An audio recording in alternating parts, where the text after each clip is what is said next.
কণ কণ শিশুসকলৰ ভৱিষ্যত গঢ়িবৰ বাবে চৰকাৰে একোটাকৈ অংগনবাদী কেন্দ্ৰ নিৰ্মাণ কৰিছে। কিন্তু এই অংগনবাদী কেন্দ্ৰত কণ কণ শিশুসকল কিমান সুৰক্ষিত তাৰ প্ৰকৃত ছবিখন আমি দেখুৱাব বিচাৰিছোঁ। আৰু এই মুহূৰ্তত মই শালবাৰী অংগনবাদী কেন্দ্ৰত উপস্থিত আছোঁ। আৰু অংগনবাদী কেন্দ্ৰটোৰ যদি আমি দৃশ্য দেখুৱাওঁ, এটা বিধ্বস্ত গৃহতে অংগনবাদী কেন্দ্ৰটো চলি থাকিব লগা হৈছে।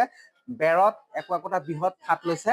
এটা ভূমিকম্প আহিলেই বিদ্যালয় চলি থকা অৱস্থাত এই ছাত্ৰ ছাত্ৰীসকলক গাত হয়তো বেৰ ভাঙি পৰিব। আমি অতি দুখজনক দৃশ্যটো দেখুৱাইছোঁ।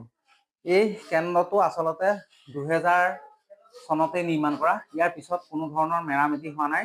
আৰু বিদ্যালয় কেন্দ্ৰটোৰ যিগৰাকী কৰ্মী আছে তেখেতে এটা গুৰুতৰ অভিযোগ আনিছে যে কেন্দ্ৰটো নিৰ্মাণ কৰাৰ সময়ছোৱাত ঠিকাদাৰে যথেষ্ট ধন হৰলুকি কৰিলে। আমি দৃশ্যটো দেখুৱাইছোঁ।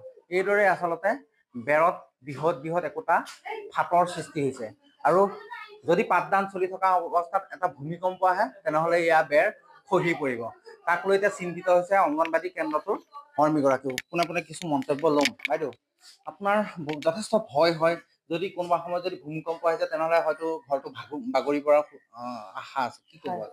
মই আমাৰ পঞ্চায়ততো আপত্তি কৰিছোঁ আৰু ছুপাৰভাইজাৰকো জনাইছোঁ, আমাৰ অফিচতো জনাইছোঁ যে মোৰ কেন্দ্ৰটো এনেকুৱা বেয়াকৈ বনালে আৰু কণ্ট্ৰেক্টাৰে পইচা খালে, পাকাটো একেবাৰে মানে ডুপ্লিকেট কৰি পেলাইছে। এইটো বহুত দিনৰ পৰাই মই কৈ আছোঁ, কিন্তু ইহঁতে মানে গুৰুত্ব দিয়া নাই। আপোনাৰ কেন্দ্ৰটোৰ নামটো জনাব। মোৰ শালবাৰী 13 নং চাৰ্কুল। এতিয়া কথা হ'ল কি, বহুত ভয়ে আপুনি পঢ়াবলগীয়া হৈছে? নাই মানে এইটো হৈছে যে ধৰ ভূমিকম্প যদি আহে তেতিয়াহে মোৰ ভয় এটা লাগে। আৰু মই বহুতবাৰ আপত্তি কৰিলোঁ, কিন্তু গুৰুত্ব দিয়া নাই কোনো। পঞ্চায়ততো কৈছোঁ, পঞ্চায়তৰ ছেক্ৰেটাৰী প্ৰেচিডেণ্টকো কৈছোঁ, কিন্তু আহিলে।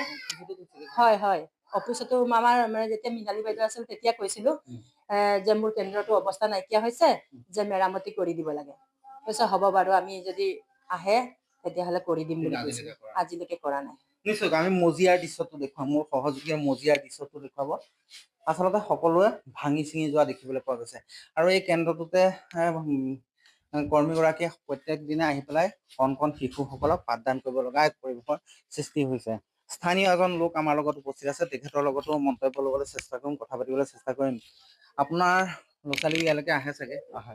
কেন্দ্ৰটো যি অৱস্থা, আচলতে বেৰত যি ফাট লৈছে, আপোনালোকৰ ভয় হয়? এইটো আপোনাৰ দূৰৰ পৰা চালেতো অংগনবাদী কেন্দ্ৰ বুলি মানুহে ক'ব, কিন্তু ওচৰত আহি কোনোবা চালে ক'ব যে এইটো এনে থিয় কৰি থৈছে, গৰু গোহালি নিচিনা থিয় কৰি থৈছে। আপোনাৰ খুঁটাৰ কোনো আপোনাৰ জইন নাই, একো ভীম নাই, মানে যেনেকা আছে আৰু যেন তেনকৈ বনাই থৈ ঠিকাদাৰ পলাইছে। আৰু ইয়াত মানে ল'ৰা ছোৱালী আপুনি এইফালে গোটেই দেখাব পাৰে, আমাৰ ইয়াত ল'ৰা ছোৱালী এতিয়া মানে ৰাখিলে প্ৰায় আপোনাৰ মা দেউতা ইয়াত বহি থাকে, মানে কেতিয়া কি হৈ যায় মানে তাৰ ঠিক নাই।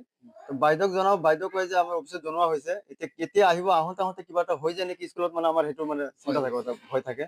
স্কুলটো মানে দেখাতে স্কুলটো, কিন্তু আপোনাৰ ভিতৰত আপুনি যদি কোনোবা বিভাগীয় কৰ্তৃপক্ষ আহি চাই, সিহঁতে নিজে ক'ব যে স্কুলটোত ল'ৰা ছোৱালী পঢ়াবৰ কাৰণে যোগ্য নহয় এই ৰুমটোত। নিশ্চয়কৈ খুব সুন্দৰ মন্তব্য আগবঢ়াইছে। আৰু এয়া হৈছে শালবাৰী অংগনবাদী কেন্দ্ৰৰ দৃশ্য। আচলতে অংগনবাদী কেন্দ্ৰটো 2000 চনতে নিৰ্মাণ কৰা হৈছিলে। তাৰ পিছতো আজিলৈকে কোনো ধৰণৰ মেৰামতি নকৰিলে। আৰু অংগনবাদী কেন্দ্ৰটোৰ কৰ্মীগৰাকীয়ে অভিযোগ কৰিছে যে ঠিকাদাৰে সম্পূৰ্ণ ধন হৰলুকি কৰিলে, যাৰ ফলস্বৰূপে এই কেন্দ্ৰটো বিধ্বস্ত হৈছে। যাৰ পৰিপ্ৰেক্ষিতত এতিয়া ভয়ে শংকাই বিদ্যালয়ৰ যি কৰ্মীগৰাকী, সেই কৰ্মীগৰাকীয়ে কণ কণ শিশুসকলক পাঠদান কৰাব লগা এক পৰিৱেশৰ সৃষ্টি হৈছে।